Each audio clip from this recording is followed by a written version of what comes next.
Welcome, everybody, to this new episode of O-Tōkushō. I'm your host, Alex. I'm the other guy, Jack. Welcome to the team, to our gang, our collaboration of ne'er-do-wells. You get to be evil today. Yeah, we're talking villains today, baby! Who doesn't love a good set of villains? Well, all the people in the settings where the villains exist generally don't like them very much. Yeah, fair enough. But as the fans, though, who aren't being subject, them. who aren't being subject to all of their war crimes, we love villains. We eat villains up for breakfast, baby. We love them. And today we're going to be talking about villain teams specifically, not just individuals, and sort of their ins and outs. But first, we have our manga review to get to. Last chapter of One Piece, 1109. It was something. A lot of stuff kind of happened. Vegapunk is pretty much dead. Oof. R.I.P. To the Stella. He's sent out his message now, but unfortunately, he's got to wait a few minutes so that everyone gets their cameras set up. I mean, good on Oda for justifying us wasting another chapter of our time. But also, yeah. God damn it, Oda. How could you make us go on a break for that? A lot of them feel justified. Some of them like this, not so much. 11:10 spoilers are up, and we can get into those. They're not full extensive spoilers yet because I'm guessing the scans haven't come in yet, but can't talk about them. The cover page, Yamato is going through Wano. I guess we're doing a sort of Yamato and Wano cover story right now. 4 members of the Gorosei show up at Egghead. They all have awakened zone fruits. Venus Nusjuro is a horse. Jupiter is a giant monstrous worm. An Alaskan bullworm! Oh. Warcury is a giant wild boar. And Marcus Mars is a giant bird. So, they are all probably some mythical zone thingy, we just don't quite know what it is. Yeah, well, I can look into it for next episode, but we'll probably it's probably not even really worth it just because we'll know about it. That's fair. Apparently, Venus Nostro, he slices through a bunch of pacifistas. Jupiter in his worm form is trying to eat Luffy, but then apparently Dorian Bragi cut his head off. I'm just reading from the spoilers here. I imagine he's fine because...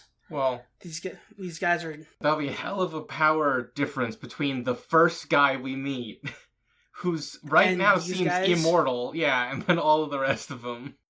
Yeah, I'm sure he's fine, because they have regeneration and stuff like that. But again, this also could line up with our theory we had a couple episodes ago about Saturn being a trickster. What if these are actually just illusions? I doubt it. None of their devil fruits are actually real. Wait a minute, so which one of them is Samurai Gandhi again? Samurai Gandhi is Nustro, I think. Fruit does he have? Or what animal is he, I guess? I guess he's a wild horse? Horses can't use swords. Maybe he looks like a centaur? I don't know. We're just looking at, words on the page here and not... I think it'd be very funny, though, if his, hybrid form has hooves, so he still can't use his sword. Well, because we don't know any other horse people besides Giraffe. And it's not even really a horse either. Isn't the giraffe fruit a cow fruit or whatever? Yeah, it's the ox fruit model. That's so stupid. but yeah. We have a couple horse-adjacent devil fruits, and none of them have hooves and they're half-forms, but it'd just be very funny if Samurai Gandhi can't even use the sword. And we've been hyping it up since the beginning, and he still cannot use it. It'd be great. Jupiter is the youngest looking one, the blonde one. Oh, okay. He turns into a worm and he gets his head cut off, allegedly. Or literally, maybe it doesn't matter. Maybe he prefers to have his head cut off. It might make him stronger, who knows? Like when Orochi got his hand cut off in Baki and he's like, I can just hit harder now. Bam. Do you remember that? Yeah. He's like, I don't feel the pain of punching anymore, so I'm gonna hit harder.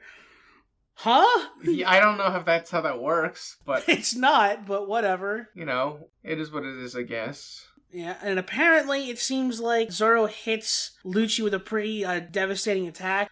They're saying that in the spoilers that Zoro defeats Lucci, but I'm very dubious to that. Yeah, he uses a new technique called the 3-sword style Hahava Leopard Hunter. Apparently, Hahava is one of the 8 cold hells in Buddhism. Oh, okay. That's cool. So that's that. So it was a 3-sword style technique, so... That is One Piece for this week. The week before last week and this week. But probably by the time this episode comes out, either the scans or the official translation will be out, so it won't even really matter. We'll get our confirmations. Last My Hero chapter was 416. There's a lot of people reacting to Midoriya's fight with Shigaraki. Like, we see Eri and we see Koda. And Hawks, again, who's still not dead. I cannot undersell how dead Hawks should be. He's like 12 different kinds of fucked. Also, Lady Nagant's still not dead, even though we saw her body, like, unwind, or not unwind, that's a quirk, but you know what I mean, like, fall apart like, Jenga blocks before. We see Momo and Kaminari exiting the UA dome. Yeah, so that part of the fighting's probably done. If anything, the little vignettes here is mostly just to show that everything else besides their fight is done at this point. And then on the last panel we see Midoriya breaking into the childhood abuse section of the memories. Yeah, he's like, oh, jeez. I'm about to watch Shigaraki get beaten by his dad for 5 straight years in real time. Oh, God.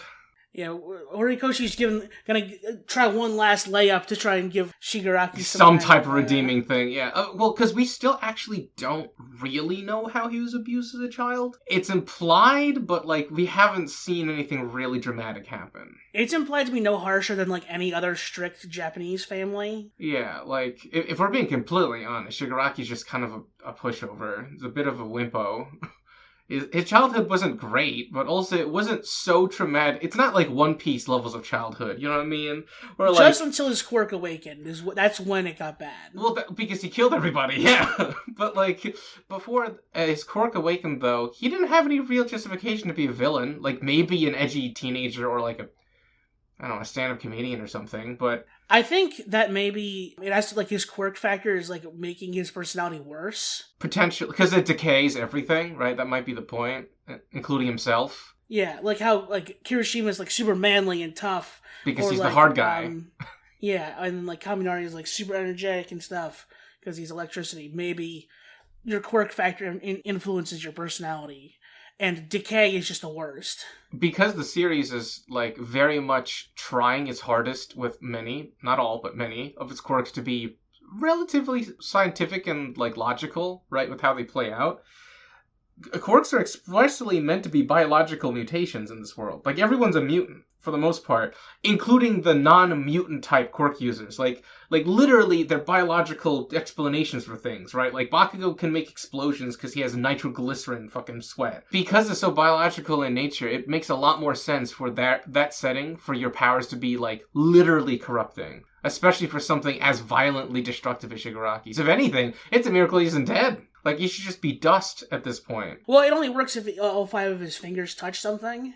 I get that, but also, like, if we're gonna go off the logic that his quirk inherently makes him, like, decay over time as well, the stronger his quirk gets and the longer he has it, the more, like, just fucked up he should be. Which, mind you, he is quite fucked up at this point. And he has a healing factor now, too, which is obviously offsetting some of it, but still, it is impressive that he is alive and as old as he is with that type of burden to just kind of live with for his entire life. Because he got his quirk early, too.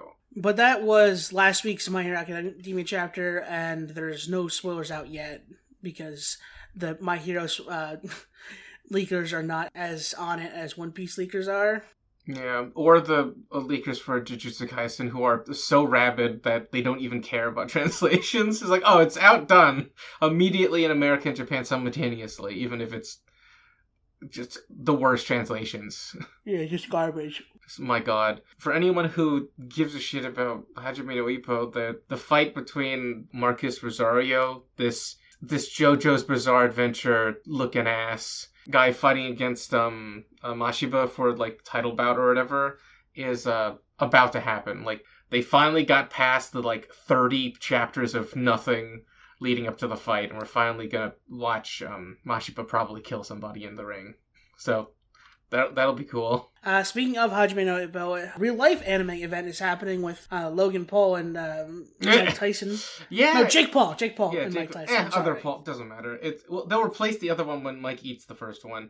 But yeah, so we're gonna watch a world champion historical icon of a boxing, of the boxing sport, versus a very athletic, mind you, they can't take that away from them, but very athletic influencer. He's and one who is like my age, which is very distressing. He's going to either die or the fight is going to be purposefully neutered for the sake of both people's healths, right? Oh yeah, he has headgear on, but Mike doesn't. That's hilarious, especially considering Mike is literally the one that's at most risk of dying in theory, because of his advanced age. Like, it's like going into a sparring match with Master Roshi with full plate armor and he's naked. It's like, but you're 280. He's like, yes, but you're the one who's in danger. It's like, okay. It is going to be a hell of a thing to watch. I'm never going to pay for anything involving these two. Oh, absolutely not. I'm just going to wait for like gremlin men, clips on Twitter to come out. But yeah, all the meme compilations of potentially him just getting fucking destroyed. Oh, it's going to be great. That's my manga chapters of the week. You have anything else? Yeah, there's a new Chainsaw Man that came out recently. Like, very recently. Denji's still suffering. That has never changed. Yeah, I saw a panel of him getting, like, dissected or something on a table. Yeah, they're turning his bits into, like, magic potions, basically, to give to cultists that worship Chainsaw Man, so they become Chainsaw Man. Yeah, it's not good. And Denji's also, like, constantly being drugged and tortured during this entire pseudo-arc. And he's being saved by people who were trying to kill him before. Because even his heroes wanted to kill him at least once. It's like Goku, if Goku wasn't actually super strong, and he just kept getting his ass kicked by everybody. Like, objectively, Denji's the strongest character in the series. Like, no doubt, he is objectively the strongest being in his universe. However, he's only fought at 100%, like, intensity once, for like 5 minutes. That was it. Every other day, he's at like 5% tops. Doesn't give two shits. He kind of like just swore off his whole like fighting thing to begin with for the second part of Chainsaw Man. And this cult is actively making his powers worse. If you weren't aware, Alex, the main crux to this group is that they're making Chainsaw Man into a folk hero. Because they're publicly announcing that he's the reason why Japan is like no longer under, the thumb of the government and everything. And because of the way devils work in Chainsaw Man, him becoming a folk hero makes him really weak. Because devils are fed based off of fear. So if nobody fears Chainsaw Man, Denji's abilities are just whack now. He's got nothing. One of the main characters in the second series of Chainsaw Man is the Devil of War. And they're one of the 4 horsemen of the apocalypse, and they're really weak. Because in this setting, since the government took over, like, because a combination of Makima's doing and also Denji stuff, there hasn't been war in a really long time. It's been really peaceful, so the War Devil's really fucking weak. At this point, the best they can pull off is making, like, a singular sword and maybe a single grenade if they wanted to fight somebody. It's very funny. But no, Denji's getting rescued, which is cool. It hasn't succeeded yet, but they're trying. And they met a group of people who every person who's read the chapter has lovingly dubbed spare organs. Because this group of people they met was going to be saved. They're just regular high schoolers that were part of a club that liked Denji a lot, but they thought they were being saved by this group. They weren't intentionally being saved. And instead of running away to be safe like a normal, sane person, the moment they find out that they're actually there to save Chainsaw Man, they're like, wait, Chainsaw Man's here? Can we like, see him? And every fan knows that Denji right now is really fucked up, like he's really injured, and the way he heals is by drinking blood. What are all these random people coming with them to see Chainsaw Man going to be doing in this manga? They're just spare blood, baby. We're going to be eating high schoolers to get Denji back to full strength again. He's gonna yee one more ha before he kills all the people in this building. I still don't know why he says yeehaw in the manga. He's not a cowboy. I just... whatever. But yeah, those are the two, like, notable chapters that I read. Obviously, there's, like, Kengan Omega and Abaki stuff and things that came out, but I'm not really sure how popular those are. And even of those, we're still in, like, intermediary part of those series, so it doesn't really matter. I mean, there was a pretty cool chapter for the Knights of the Apocalypse, so that's neat. Yeah, we learned about one of the friends of Percival being the son/daughter of King and Diane. So that's cool. Yeah, it's son/daughter in this case because apparently there's a large group of fairies that just exists that are born gender neutral, and when they fall in love, they become like sexually compatible with whichever person they're in love with. I guess that makes sense. I say sexually compatible to avoid the potential like backlash that this mangaka is 100% going to be getting again for his whack things for his manga portrayals of like sexuality. So the way it's actually written in the chapter is that if you fall in love with a boy, you become a girl, and vice versa. So it's incredibly heteronormative, but that doesn't mean it's still not possible for it to be more than that. It's not stating sexuality, it's more so you can reproduce with this person, right? That seems like the direction it's going, I hope. Because the rest of it's been pretty vague about sexual stuff for the series, and it's been, like, relatively inclusive, all things considered, so I have no reason to believe the manga is just saying all sex needs to be heterosexual and heteronormative. It's just a cool thing that they include in the series, that the fairies can just kind of, like, change their physical sex, not necessarily gender, but their physical sex when they mature, which is neat. And also, now the fandom's kind of sitting on eggshells, deciding whether or not this character is going to be a waifu or a boifu, you know what I mean? Well, they're too pretty to be husbando, so they're always going to be either a waifu or a boifu, one or the other. I mean, that, you know, being the chapters, we are going to bring it to something much more somber before we start the episode proper. Although, I think the subject matter would be very pleased with sex joke leading into their... Wait, is it eulogy? Is the term for this? Kind of, yeah. We're aware of what's gone down, right, guys? Yeah. This is not news to anybody, but we want to put our 2 cents in for Akira Toriyama, probably one of the most ubiquitous mangakas of all time, passed away recently. I think he officially died in the 1st, but it was announced in the 4th. Yeah, Akira Toriyama, even though technically we lost another incredibly influential mangaka before Toriyama's death, God rest the other famous mangaka who died. It makes me feel bad that I don't remember their name off the top of my head. It's the Berserk guy. Kentaro Miura. Yeah, Miura. Ugh, I kept wanting to think. I wanted to say like Mayuda or something, but no, Miura. Yeah, so Miura's death, right, happened before Toriyama's. Also tragic. They made a freaking museum dedicated to the guy, so clearly very important regardless. However, Miura's work is more derisive, right, in its nature by default than anything Toriyama's ever made. To give a good example of like a Western media equivalent, Toriyama's like the Disney of like manga, whereas they didn't necessarily make everything, and not everything's inspired by them, but so much stuff is inspired by their original work, and they had like, you know, a cultural presence in so many aspects of that entire form of media that they might as well be one of the most, if not the most individual, currently deceased mangaka of all time. I'm sure we'll see plenty of others join him eventually, as it appears that the average lifespan of a mangaka is around 65 to 70 at most. Makes sense. It's an incredibly stressful job. They quite literally give up years of their life expectancy just to do their art form. Understandable.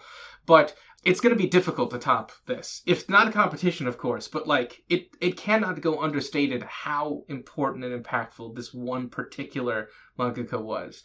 Toriyama was in the industry for almost the entirety of the lifespan of that industry, like just full stop. Anime and manga has been around for a while, of course. Be even older than Toriyama himself. He had to have gotten his inspirations from something as well. But it wasn't ever super popular until he really started participating in that race. Dragon Ball was one of the first, if not the first, international hit as far as anything related to manga or anime. And that's huge. It's bringing itself to the West, opened it up to an entire new demographic to enjoy, and for a lot of people still, the only anime and or manga experience they have is Dragon Ball. There's plenty of people who just cut it off right there, and they're happy with that. And there's no reason for them not to be, but like, it's so pervasive that even dedicated manga and anime enjoyers still know what Dragon Ball is. In my opinion, the only thing that's going to come even close to this would be the death of like Nintendo's great, game designers. Those people dying is going to be something similar, where it's going to be a massive hit to their respective industry, because they're also so heavily tied, right, to the identity and culture of the things that they've created. So from the bottom of our souls and my many hearts, we appreciate you. Toriyama-sensei, and we love you. Even though you are, of course, dead, and were self-admittedly a very lazy and perverted man. you were the Japanese grandpa that all of us didn't realize we had, but always wanted. A true storyteller and a true man of character. I mean, a man of culture, truly. If you look at the responses from other mangakas on Twitter and other just in general, it's clear he was such a inspirational person to everybody. There's people who don't even do anime related content I've seen that have made dedication videos to him or tweets and social media posts. It's crazy. I mean, before I knew about Naruto when I was younger, but what really got me into anime was, ironically enough, Budokai Tenkaichi 3. I played that game so much. I fucking burnt out my first disc of it. Mm-hmm. Anybody who actually did own a copy of that game probably did something similar. It was a good ass game, and there's a charm to it that could have only been brought by the story of Dragon Ball as well. The goofiness, combined with the hype and the general tone of the story and the incredible character designs, all top notch, and it stands the test of time, and it probably always will. There is something I want to add before we get to the episode, though, that's just very thematic and poetic for real life to, art imitating life. Akira Toriyama died in the Year of the Dragon. Right at the beginning of the Year of the Dragon, he passed on.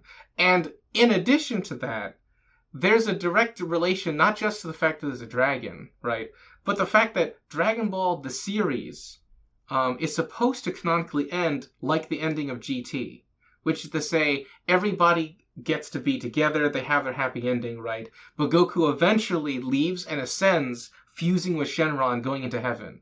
This is literally Toriyama doing the exact same thing. And I think that's really cool. Now, mind you, there's plenty of people who are going to say, oh, but Toriyama didn't write GT or whatever. He did actually write a good portion of it. He participated the entire time for the whole project, and he's gone on record, I'm fairly certain, saying that if he were to write Dragon Ball to his conclusion, he would have wanted the ending to be very similar to the ending of GT. And that's beautiful. It's very poetic that he ended out in a similar way to his, greatest character. Very true. Well, now that we're sufficiently sad and boys, right, we can talk about the greatest collections of sad boys and girls that... What makes a villain team? Is it just a group of ne'er-do-wells taking on the world? Or do you have to have more of an official backing to it? Uniforms, brand recognition. What really makes a true villain team, and what makes a bad one? I'd say there's probably two major categorizations of villain teams. Of course, the most frequent occurrence of these type of villain teams is in, clearly our favorite genre of anime and manga, shonen. They have huge collections of villain teams across every series you can possibly imagine. There, of course, are villain teams in other series, right, and other genres as well, but they're not nearly as notable as in shonens, where they're basically a requirement, right? The antagonist of a shonen manga is almost never one guy, unless it's Jujutsu Kaisen, basically, but it's usually never one guy, right? And there's always an organization, or at least an elite group, right, of select individuals that support them. And I think that's basically what we're left with, right? We got either full-on crime syndicates of some kind, right? Whether they're gigantic and organized or sizable but still organized, right, to a degree. And then you just have elite hit squads, basically. Just the idea of the apex, right, of their respective fields that happen to just be really evil. Or, narratively, opposites of whatever the good team is, right? The evil organizations usually exist in series that have smaller casts, right? Because then there's a bigger, more important enemy to fight. The series that have, much larger ensemble casts, they tend to have evil organizations to compete against, because there's always, an opposing person who's, the opposite of this particular hero or group of heroes. You know what I mean? And that'll become very clear once we get into the collection we've made. Obviously, it's not a comprehensive list, right? It's not every single villain group that exists, because, dear God, this episode would be 12 hours long, if not more. But it's a pretty decent spread. Yeah, it's the hits, it's a good spread, things that are relevant now, things that we like, right? And things that just make sense. Objective organizations, right? These are the ones that have funding, these are the ones that have brand recognition, these are the ones that have uniforms and goons, and they're a whole established like business basically.